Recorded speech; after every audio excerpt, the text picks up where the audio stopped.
So Dan, are you saying management is more about maybe managing the Managing process? yeah, they're more like managing what's going on. As a leader is actually leading associates and stuff, I guess, into the Would you future. say it's almost like teaching in a way Yeah. you're training? Okay, Yeah. so there's more of a teaching and Yeah. Maybe mentoring. mentoring. I think leadership's more of a personal quality. Management's almost like an appointed position. People, when you're a leader, people would just be drawn to you because of your personal characteristics and just possibly just because of your persona. Management is almost just like an appointed position. Like people would almost choose to follow a leader almost subconsciously, but people have to follow their management because Okay. I'm the man.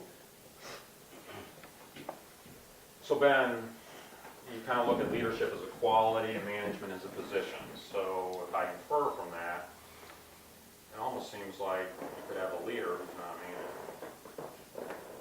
But what was neat was he was so well known in the market, and he only had maybe 2 people that he managed, but he was so respected in everything, is that people all through, at the time we were in O'Neill's, which eventually became part of May Company, Kaufman's, and then Macy's. So at least when it was part of the May department stores, there were people all across the country calling him to find out what he was buying and what he thought of the different coats and the different furs and what was going on.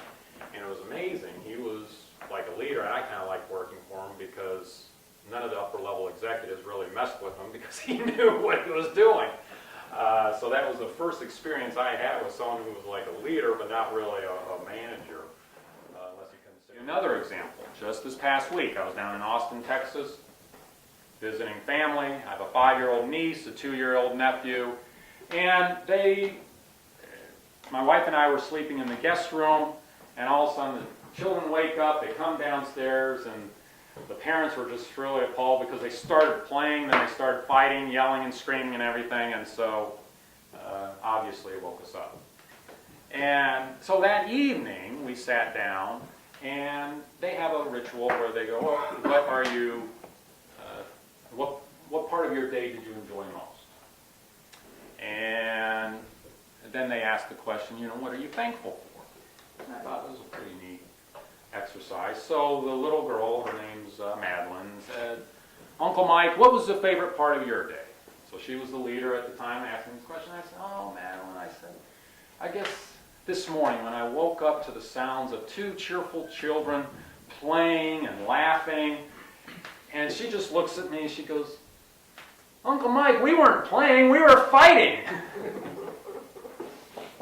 And I said, well, you can interpret it that way. I was interpreting it this way.